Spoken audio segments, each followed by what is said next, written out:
ನನ್ನ ಹುಡುಗ ದೂರದ ದುಬೈನಿಂದ ಫೋನ್ ಆಯಿಸಿ, ಇನ್ನು 15 ದಿನಗಳಲ್ಲಿ ಬೆಂಗಳೂರಿಗೆ ಬರ್ತಾ ಇದ್ದೇನೆ, ನಿಶ್ಚಿತಾರ್ಥದ ತಯಾರಿ ಆಗಿದೆಯಲ್ವೇ, ಸೀರೆ ಒಡವೆಗಳೆಲ್ಲ ಇಟ್ಟುಕೊಂಡು ರೆಡಿಯಾಗಿದ್ದೀಯ ತಾನೆ ಎಂದು ಕೇಳಿದ. ಖುಷಿಯಿಂದಲೇ ಉತ್ತರಿಸಿದ್ದ ನಾನು, ಹ್ಞೂ ಮೋಹನ್, ನಿಮ್ಮ ಮನೆಯವರು ಕೊಡಿಸಿರುವ ಸೀರೆಗೆ ಬ್ಲೌಸ್ ಹೊಲಿಯಲು ಕೊಟ್ಟಿದ್ದೇನೆ. ಒಂದೊಂದೇ ತಯಾರಿ ಸದ್ದಿಲ್ಲದೆ ನಡೀತಾ ಇದೆ. ನೀವು ನಿಶ್ಚಿಂತೆಯಿಂದ ಹೊರಟು ಬನ್ನಿ ಎಂದು ಹೇಳಿದ್ದೆ. ದೂರದ ದುಬೈನಲ್ಲಿ ಹೋಟೆಲ್ ಮ್ಯಾನೇಜರ್ ಆಗಿ ದುಡಿಯುತ್ತಿರುವ ಮೋಹನ್ ನನ್ನ ದೂರದ ಸಂಬಂಧಿಯೂ ಹೌದು. ಗುರು ಹಿರಿಯರು ನಿಂತು ನಿಶ್ಚಯಿಸಿರುವ ಮದುವೆ ಇದು. 6 ತಿಂಗಳಿಗೆ ಮದುವೆ, ಮುಂದಿನ ತಿಂಗಳೇ ನಿಶ್ಚಿತಾರ್ಥ. ಮದುವೆಯಾಗಿ ಸ್ವಲ್ಪ ದಿನಗಳು ಕಳೆದ ಮೇಲೆ ನನ್ನನ್ನು ದುಬೈಗೆ ಕರೆದುಕೊಂಡು ಹೋಗುತ್ತೇನೆ ಎಂದೆನ್ನುತ್ತಾನೆ. ಕಾಣದ ಮಾಯಾಲೋಕಕ್ಕೆ ಹೋದ ಮೇಲೆ ನನ್ನ ಬದುಕು ಹೇಗೋ ಎಂಬ ಅಳುಕು ನನ್ನಲ್ಲಿದೆ. ಅದರೊಟ್ಟಿಗೆ ಮದುವೆ ಯಾವ ರೀತಿ ಆಗಬೇಕೆಂಬ ಬಣ್ಣ ಬಣ್ಣದ ಕನಸುಗಳು ನನ್ನ ಜೊತೆಗಿವೆ. ಅಪ್ಪ ಅಮ್ಮ ಮತ್ತು ಅಕ್ಕ ಸಹ ನನ್ನ ಯಾವ ಕನಸುಗಳಿಗೂ ಬೇಡ ಎನ್ನುತ್ತಿಲ್ಲ. ಅಕ್ಕನ ಮದುವೆಗಿಂತ ಹೆಚ್ಚು ವಿಜೃಂಭಣೆಯಿಂದ ಮದುವೆ ಮಾಡಿ ಗಂಡನ ಮನೆಗೆ ಮಗಳನ್ನು ಕಳುಹಿಸಿಕೊಡ್ಬೇಕೆಂದು ಸಕಲ ರೀತಿಯಲ್ಲಿ ತಯಾರಿ ಮಾಡ್ತಾ ಇದ್ದಾರೆ. ಮೊದಲಿನಿಂದಲೂ ಅಲಂಕಾರ ಪ್ರಿಯೆ ನಾನು. ಅದರೊಂದಿಗೆ ಫಂಕ್ಷನ್ಗಳೆಂದ್ರೆ ಬಲು ಇಷ್ಟ. ಇನ್ನು ನನ್ನದೇ ಮದುವೆ ಎಂದ್ರೆ ಕೇಳಬೇಕೆ. ನನ್ನ ಕನಸುಗಳಿಗೆ ರೆಕ್ಕೆ ಪುಕ್ಕ ಕಟ್ಟಿ ಆನಂದ ಲೋಕದಲ್ಲಿ ಸದಾ ವಿಹರಿಸುತ್ತಿದ್ದೇನೆ. ಮದುವೆಯ ಹಿಂದಿನ ದಿನದ ಅರಶಿನ ಶಾಸ್ತ್ರ, ಬಳೆ ಶಾಸ್ತ್ರ, ಮೆಹಂದಿ ಶಾಸ್ತ್ರ, ಸಂಗೀತ ಕಾರ್ಯಕ್ರಮ ಇವೆಲ್ಲದಕ್ಕೂ ಬಗೆ ಬಗೆಯ ಒಡವೆ ಉಡುಪು ಕೊಂಡುಕೊಳ್ಳಬೇಕೆಂದು ನಾನು ಮತ್ತು ನನ್ನ ಅಕ್ಕ ಪಟ್ಟಿ ಮಾಡುತ್ತಲೇ ಇದ್ದೇವೆ. ನನ್ನ ಅಮ್ಮ ಅಂತೂ, ಬಹುಶಃ ನಿನ್ನ ಮದುವೆ ಮುಗಿದ್ರೂ ನಿನ್ನೆ ಪಟ್ಟಿ ತಯಾರಿ ಮುಗಿಯುವುದಿಲ್ಲ ವೀಣಾ ಎಂದು ಛೇಡಿಸುತ್ತಾರೆ. ಇವೆಲ್ಲದರ ಮಧ್ಯೆ ಒಟ್ಟು ಕಟ್ಟಿ ಆಗಾಗ ಇಣುಕಿ ಹಾಕಿ ನನಗೆ ಉಪದ್ರವ ಕೊಡ್ತಾ ಇದ್ದಾನೆ. ಸರಿಯಾಗಿ ತಿಂಗಳಿಗೊಮ್ಮೆ ಬಾ ಎಂದ್ರೆ ಬರದೆ ಇಷ್ಟ ಬಂದಾಗ ಬಂದು ಹಾಜರಿಯನ್ನು ಹಾಕಿ ಹೋಗ್ತಾನೆ. ನನಗಂತೂ ಅದೇ ಒಂದು ಟೆನ್ಷನ್ ಆಗ್ಬಿಟ್ಟಿದೆ. ಪೀರಿಯಡ್ ಸೈಕಲ್ ಸರಿಯಾಗಿ ತಿಂಗಳಿಗೊಮ್ಮೆ ಆಗ್ಲಿ ಎಂದು ಬೇಡಿದ ದೇವರಿಲ್ಲ, ಕಾಣದ ಡಾಕ್ಟರ್ ಇಲ್ಲ. ಆದ್ರೆ ಯಾಕೋ ಇನ್ನೂ ಮುಟ್ಟು ಸರಿಯಾಗಿಲ್ಲ. ಒಂದೊಂದ್ಸಲ 25 ದಿನಕ್ಕಾದ್ರೆ, ಕೆಲವೊಮ್ಮೆ 35 ದಿನಕ್ಕೆ, ಮತ್ತು ಕೆಲವೊಮ್ಮೆ 50 ದಿನಗಳಾದರೂ ಆಗೋದಿಲ್ಲ. ಯಾವುದೇ ಪಥ್ಯವನ್ನು ಮಾಡಿದರೂ ಇದು ಸರಿಯಾಗುವ ಸೂಚನೆಯೂ ಸಿಗ್ತಾ ಇಲ್ಲ. ನೀವು ನಿಮ್ಮ ಡಯಟ್ ಮತ್ತು ವ್ಯಾಯಾಮವನ್ನು ಮುಂದುವರಿಸುತ್ತಲೇ ಇರಿ, ಮದುವೆ ಆದ್ಮೇಲೆ ಸರಿ ಹೋಗ್ಬೋದು ಎಂದು ಒಂದಿಬ್ಬರು ಡಾಕ್ಟರ್ ಹೇಳಿದರು. ದೇವ್ರೇ, ಮುಟ್ಟು ಸರಿಯಾಗ್ಲಿ ಎಂದು ಗಂಡನ್ನು ಹುಡುಕಿ ಇಷ್ಟು ಬೇಗ ಮದುವೆಯಾಗಬೇಕೆ ಎಂದು 3 ವರ್ಷಗಳ ಹಿಂದೆ ಅಂದ್ಕೊಂಡಿದ್ದೆ. ಅಂತೂ ನನ್ನ ಮದುವೆ ಈಗ ಫಿಕ್ಸ್ ಆಗಿದೆ. ಮೋಹನ ರಾಗಕ್ಕೆ ಜುಗಲ್ಬಂದಿಯಾಗಿ ಇರುವುದಕ್ಕೆ ವೀಣೆಯ ನಾದ ಸೇರುತ್ತಿದೆ. ಮುಂದೆ ಮಕ್ಕಳು ಹುಟ್ಟಿದಾಗ ನಮ್ಮ ಗಾನ ಬಜಾನ ಕೇಳಿ ಅವರು ಖಂಡಿತ ನೃತ್ಯ ಮಾಡ್ತಾರೆ ಎಂದು ನನ್ನವ ಮೋಹನ ಆಗಾಗ ರೇಗಿಸ್ತಾನೆ. ಆದರೆ ಈ ನನ್ನ ಪೀರಿಯಡ್ಸ್ ಅನ್ನು ಮದುವೆ ಸಮಯದಲ್ಲಿ ಸರಿದಾರಿಗೆ ತರುವುದು ಹೇಗೆ? ಮತ್ತೆ ಡಾಕ್ಟರ್ ಹತ್ರ ಹೋಗುವುದಾ ಅಥವಾ ಯಾವುದಾದ್ರೂ ಮನೆ ಮದ್ದನ್ನೇ ಪ್ರಯತ್ನಿಸ್ಲಾ? ಬೇಡು, ಇನ್ನೂ 6 ತಿಂಗಳ ಸಮಯಾವಕಾಶವಿದೆ. ಸದ್ಯಕ್ಕೆ ನಿಶ್ಚಿತಾರ್ಥದ ಬಗ್ಗೆ ಯೋಚಿಸಿ ಮನಸ್ಸು ಹಗುರ ಮಾಡ್ಕೊಳ್ಳೋಣ. ಅಯ್ಯೋ, ನಾಳೆ ನಿಶ್ಚಿತಾರ್ಥ. ನಾನೇನ್ ಮಾಡ್ಕೊಂಡ್ಬಿಟ್ಟೆ? ಬರೀ ಶಾಪಿಂಗ್, ಹೊರಗಡೆ ತಿಂಡಿ, ಹೋಟೆಲ್ ಊಟ ಎಂದು ಸುತ್ತಾಡಿ ಆರೋಗ್ಯ ಕೆಡಿಸ್ಕೊಂಡ್ಬಿಟ್ನಲ್ಲ. ಅಮ್ಮ ಅಕ್ಕ ಎಷ್ಟೋ ಸಲ ಎಚ್ಚರಿಸಿದರೂ ಕೇಳದೆ ಈ ರೀತಿ ಮಾಡ್ಕೊಂಡ್ಬಿಟ್ಟೆನಲ್ಲ. ಫಂಕ್ಷನ್ ಹತ್ರ ಬಂದಂತೆಲ್ಲ ಓಡಾಟ ಕಡಿಮೆ ಮಾಡು ವೀಣಾ, ಇನ್ನೊಂದು ವಾರಕ್ಕೆ ನಿನ್ನ ಎಂಗೇಜ್ಮೆಂಟ್. ಹೊರಗಡೆ ಹೀಗೆ ಸುತ್ತುತ್ತಿದ್ರೆ ನಿನ್ನ ಮೈ ಹೊಳಪು ಕಡಿಮೆಯಾಗುತ್ತದೆ ಮತ್ತು ನೀನು ಸುಸ್ತಾಗ್ತೀಯ ಎಂದು ಹೇಳಿದ್ಲಲ್ವೇ ಅಮ್ಮ. ನಾನೇ ಅವಳ ಮಾತನ್ನು ಉಪೇಕ್ಷಿಸಿ ಬೋಟಿಕ್, ಮಾಲ್, ಬ್ಯೂಟಿ ಪಾರ್ಲರ್, ಹಸಿವಾದಾಗ ಚಾಟ್ಸ್, ಹೋಟೆಲ್ ಊಟವೆಂದು ಗೆಳತಿಯರೊಂದಿಗೆ ಸುತ್ತಲು ಶುರು ಮಾಡಿದೆ. ಮೊದಲು ಅಕ್ಕ ಬರ್ತಾ ಇದ್ಲು. ಕೊನೆಗೆ ನಿನ್ನ ತಿರುಗಾಟ ಯಾಕೋ ಮುಗಿಯುವಂತೆ ಕಾಣುತ್ತಿಲ್ಲ, ನಾನ್ ಬೇರೆ ನನ್ನ ಪುಟ್ಟ ಮಗಳನ್ನು ನೋಡ್ಕೋಬೇಕು ಎಂದು ನನ್ನ ಜೊತೆ ಬರಲು ನಿಲ್ಲಿಸಿದಳು. ಅಯ್ಯೋ, ಅವಳು ಬರದಿದ್ರೆ ಏನಂತೆ, ನನ್ನ ಇಬ್ಬರು ಗೆಳತಿಯರೊಂದಿಗೆ ಸುತ್ತಾಡಿ ನನಗೆ ಬೇಕಾದ ವಸ್ತುಗಳನ್ನು ತೆಗೆದುಕೊಂಡು ಎಂಗೇಜ್ಮೆಂಟ್ ದಿನ ಮೋಹನ್ನ ಮುಂದೆ ಮಿಂಚುತ್ತೇನೆ ಎಂದು ಪೂರ್ತಿ ಆರೋಗ್ಯವನ್ನು ಕಡೆಗಣಿಸ್ಬಿಟ್ಟೆ. ಮೊದಲೇ ಬೇಸಿಕ್ ಕಾಲ, ನನ್ನದು ಹೀಟ್ ಬಾಡಿ ಬೇರೆ. ನೀರು ಕುಡಿಯುವುದನ್ನು ಕಡೆಗಣಿಸಿ ಚಾಟ್ ಮತ್ತು ಹೋಟೆಲ್ನ ಸ್ಪೈಸಿ ಊಟಕ್ಕೆ ಜೋತುಬಿದ್ದೆ. ಪರಿಣಾಮವಾಗಿ ಅವಿತುಕೊಂಡಿದ್ದ ಅಸಿಡಿಟಿ ಶುರುವಾಗಿ ನಿನ್ನೆ ರಾತ್ರಿಯಿಂದ ಎದೆಯುರಿ ಪ್ರಾರಂಭವಾಯಿತು. ಅಮ್ಮ ನಿಂಬೆ ಪಾನಕ ಮಾಡಿಕೊಟ್ರು. ಅದನ್ನು ಕುಡಿದೇಟಿಗೆ ವಾಂತಿ. ನಂತರ ನೀರನ್ನಾದರೂ ಕುಡಿ ಎಂದ್ರು. ಕುಡಿದ್ರೆ ಅದು ಕೂಡ ವಾಂತಿ. ಏನು ತಿಂದರೂ ಕುಡಿದರೂ ವಾಂತಿ ಆಗ್ತಾ ಇದೆ. ಕೊನೆಗೆ ಡಾಕ್ಟರ್, ಇವರ ಹೊಟ್ಟೆಯೊಳಗೆ ಔಷಧಿ ಹೋಗದಷ್ಟು ಆಸಿಡಿಟಿ ಜಾಸ್ತಿಯಾಗಿದೆ, ಎಲ್ಲವೂ ವಾಂತಿ ಆಗ್ತಾ ಇದೆ, ಡ್ರಿಪ್ಸ್ ಮೂಲಕ ಔಷಧಿ ಹಾಕುವುದೇ ಸರಿ ಎಂದು ಅಡ್ಮಿಟ್ ಮಾಡಿಕೊಂಡ್ರು. ನಾನಂತೂ ನಿಲ್ಲಲು ಕೂರಲು ಆಗದಷ್ಟು ನಿದ್ರಾಣಳಾಗಿದ್ದೆ. ಅದರ ಜೊತೆ ಸಾಕಷ್ಟು ಕನಸು ಕಂಡ ನಿಶ್ಚಿತಾರ್ಥ ನಾಳೆಯೇ ಇದೆ. ಮೊದಲು ನಾನ್ ಸರಿಯಾದ್ರೆ ಸಾಕಪ್ಪ ದೇವ್ರೆ ಎಂದು ಡ್ರಿಪ್ಸ್ ಹಾಕಿಸ್ಕೊಂಡೆ. ಮೋಹನನು ವಿಡಿಯೋ ಕಾಲ್ ಮಾಡಿ ಏನೂ ಚಿಂತಿಸಬೇಡ, ನಾಳೆಗೆ ಸರಿ ಹೋಗ್ತೀಯಾ ಎಂದು ಸಮಾಧಾನ ಪಡಿಸಿದನು.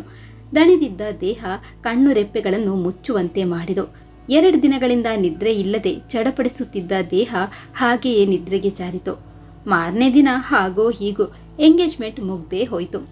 ಸಮಯ ಸರಿಯಿತು. ಮದುವೆಗೆ ಇನ್ನು 15 ದಿನ ಬಾಕಿ ಇತ್ತು. ಇನ್ನು 15 ದಿನ ನಾನು ನನ್ನವನಿಗೆ ಅಧಿಕೃತವಾಗಿ ಪತ್ನಿ ಎನಿಸಿಕೊಳ್ಳಲು, ಆಮೇಲಿಂದ ನಾನು ಮಿಸೆಸ್ ವೀಣಾ ಮೋಹನ್ ಆಗ್ತೇನೆ. ದೇವ್ರೆ, ಎಂಗೇಜ್ಮೆಂಟ್ ಫೋಟೋ ಆಲ್ಬಮ್ ನೋಡುವಾಗ ನಾನಂದು ಪಟ್ಟ ಕಷ್ಟವೆಲ್ಲ ದುತ್ತನೆ ಕಣ್ಣೆದುರಿಗೆ ಬರ್ತದೆ. ಎಷ್ಟು ಕನಸುಗಳನ್ನು ಕಂಡಿದ್ದೇನಲ್ವೇ, ಅವೆಲ್ಲವೂ ಹಾಳು ಅಸಿಡಿಟಿಯಿಂದ ನೀರಿನಲ್ಲಿ ಹೋಮ ಮಾಡಿದ ಹಾಗಾಯಿತು. ಈ ಫೋಟೋಗಳಲ್ಲಿ ಮೇಕಪ್ ಮಾಡಿದ್ರೂ ಸಹ ದಣಿವಿನಿಂದ ಕೂಡಿದೆ ನನ್ಮುಖ.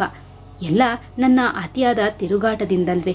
ಮನೆಯವರೆಲ್ಲ ಹೇಳಿದರೂ ಅವರ ಮಾತುಗಳನ್ನು ಕಿವಿಗೆ ಹಾಕಿಕೊಳ್ಳದ ಕಾರಣ ನನ್ನ ಕನಸಿನ ನಿಶ್ಚಿತಾರ್ಥದ ದಿನದಂದು ನಿಲ್ಲಲು ಸುಸ್ತಾಗ್ತಾ ಇತ್ತು. ಅಂತೂ ಅದು ಹೇಗೋ ನನ್ನ ಮತ್ತು ಗಂಡಿನ ಮನೆಯವರ ನೆರವಿನಿಂದ ಆ ದಿನ ಕಳೆಯಿತು. ಆದರೆ ನಾನಂದುಕೊಂಡಂತೆ ಆಗ್ಲಿಲ್ವಲ್ಲ ಎಂಬ ವ್ಯಥೆಯಷ್ಟೇ. ಮದುವೆಯಾದರೂ ಯಾವುದೇ ತೊಂದರೆ ಇಲ್ಲದೆ ನಡೀಲಿ ಅಂದ್ರೆ ಇನ್ನೂ ನನ್ನ ಪೀರಿಯಡ್ಸ್ ಆಗ್ಲಿಲ್ವಲ್ಲ. ಅಕ್ಕ ನೋಡೇ, ಡಾಕ್ಟರ್ ಬಳಿ ಹೋಗಿ ಕೇಳೋಣ. ಅವರೇನಾದರೂ ಮದುವೆಗೆ ಮುಂಚಿತವಾಗಿ ಆಗುವಂತೆ ಟ್ಯಾಬ್ಲೆಟ್ಸ್ ಕೊಟ್ರೆ ದಯಮಾಡಿ ತೆಗೆದುಕೋ. ಯಾವಾಗಲೂ ನಿನ್ನದೇ ನಿರ್ಧಾರಗಳನ್ನು ತೆಗೆದುಕೊಳ್ಬೇಡ ಎಂದು ವಾರ್ನ್ ಮಾಡಿದ್ದಳು. ಆದರೆ ಅವಳ ಮುಂದೆ ನಾನು ಹೂಗುಟ್ಟಿದರೂ ನಂತರ ಗೂಗಲ್ ಮೊರೆ ಹೋದೆ.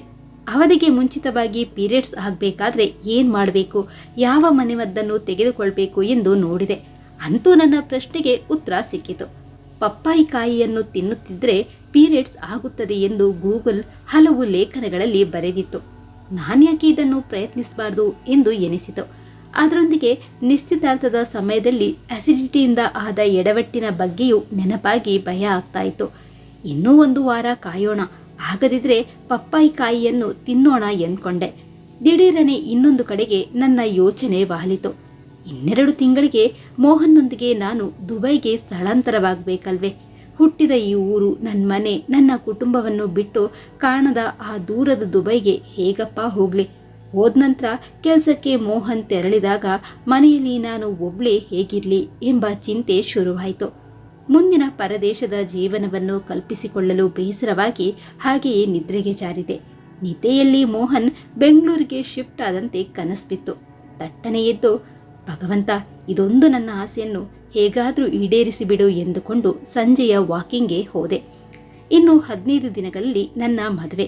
ಕಹಿಯಾದರೂ ಸರಿಯೇ, ಇಂದಿನಿಂದಲೇ ಈ ಪಪ್ಪಾಯಿ ಕಾಯಿಯನ್ನು ತಿನ್ನಲು ಶುರು ಮಾಡ್ತೇನೆ.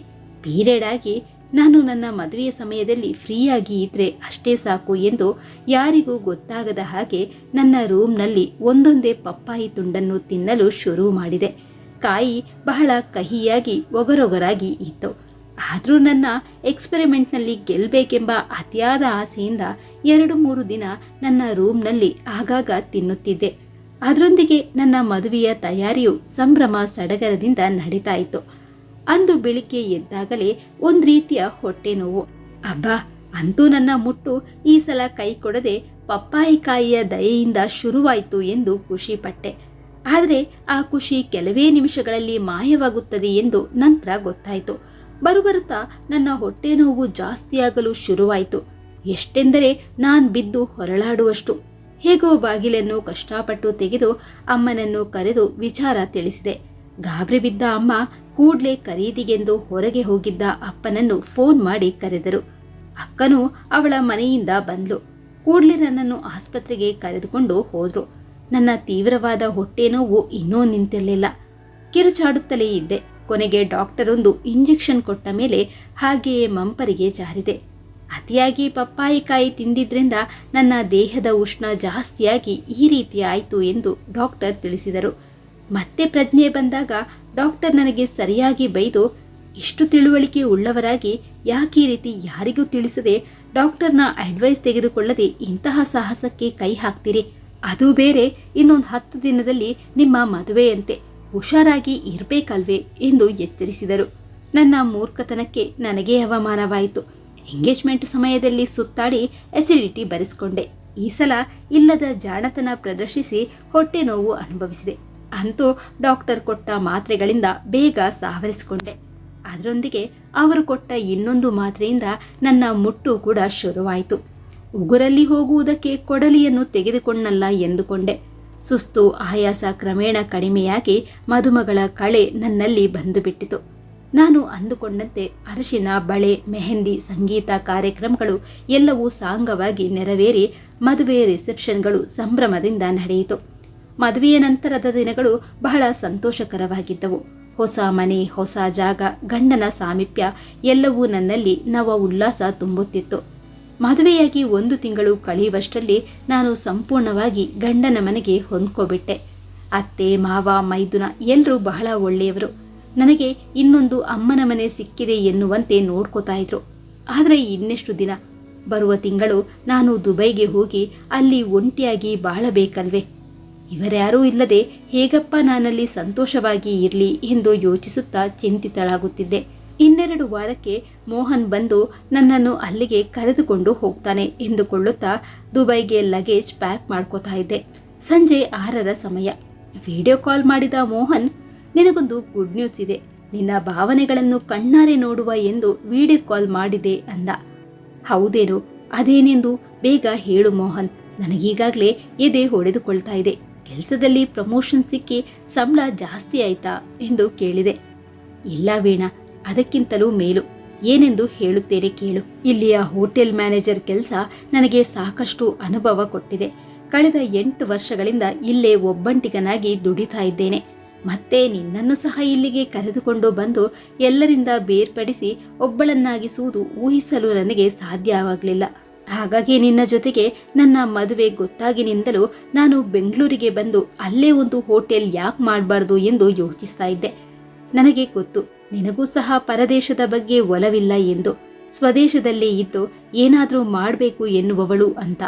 ಹಾಗಾಗಿ ನಿನ್ನ ಆಸೆಯು ಪೂರೈಸಿದಂತಾಗುತ್ತದೆ. ನನ್ನ ಅನುಭವದ ಮೇಲೆ ನನ್ನದೇ ಹೋಟೆಲನ್ನು ತೆಗೆದು ಒಳ್ಳೆಯ ಸರ್ವಿಸನ್ನು ಜನರಿಗೆ ಕೊಟ್ಟು ನನ್ನ ದುಡಿಮೆಗೂ ಒಂದು ದಾರಿಯಾಗುತ್ತದೆ ಎಂದುಕೊಂಡು ಹೀಗೆ ಮಾಡಿದೆ. ಇದರ ಬಗ್ಗೆ ನನ್ನ ಅಪ್ಪ ಅಮ್ಮ ಮತ್ತು ನಿನ್ನ ತಂದೆ ತಾಯಿಯರ ಬಳಿಯೂ ಅಭಿಪ್ರಾಯ ಹಿಂದೆಯೇ ಕೇಳಿದ್ದೆ. ಆದರೆ ನಿನಗೆ ಈ ಬಗ್ಗೆ ತಿಳಿಸಬೇಡಿ ಎಂದು ನಾನೇ ಹೇಳಿದ್ದೆ. ಅಕಸ್ಮಾತ್ ಅಂದ್ಕೊಂಡಿದ್ದು ನೆರವೇರದಿದ್ದರೆ ಎಂಬ ಭಯವಷ್ಟೇ. ಹಾಗಾಗಿ ಈಗ ಎಲ್ಲವೂ ಕನ್ಫರ್ಮ್ ಆಗಿದೆ. ಇನ್ನು 20 ದಿನಗಳಲ್ಲಿ ನಾನು ಬೆಂಗಳೂರಿಗೆ ಪರ್ಮನೆಂಟ್ ಆಗಿ ಶಿಫ್ಟ್ ಆಗ್ತಾ ಇದ್ದೇನೆ. ಜಾಗದ ಬಗ್ಗೆಯೂ ವಿಚಾರಿಸಿಯಾಗಿದೆ.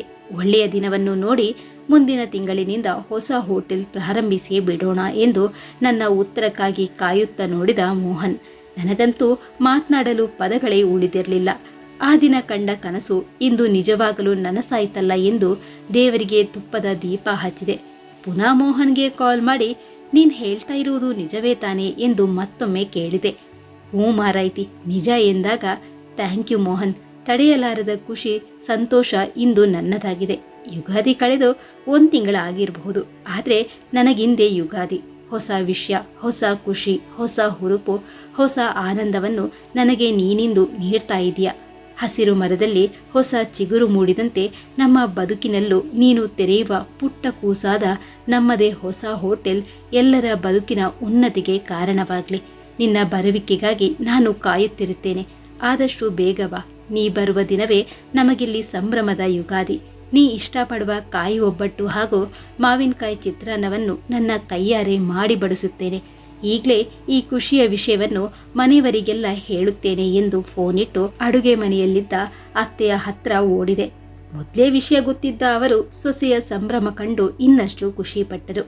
ಈ ಕಥೆ ನಿಮ್ಗೆ ಇಷ್ಟ ಆಗಿದೆ ಅಂತ ಅನ್ಕೊಂಡಿದ್ದೇನೆ. ಇಷ್ಟ ಆಗಿದ್ರೆ ವಿಡಿಯೋಗೊಂದು ಲೈಕ್ ಹಾಗೂ ಕಮೆಂಟ್ ಮಾಡೋದನ್ನ ಮರಿಬೇಡಿ. ಹಾಗೆ ಪ್ಲೀಸ್ ಸಬ್ಸ್ಕ್ರೈಬ್ ಕೂಡ ಮಾಡ್ಕೊಳ್ಳಿ. ಧನ್ಯವಾದಗಳು.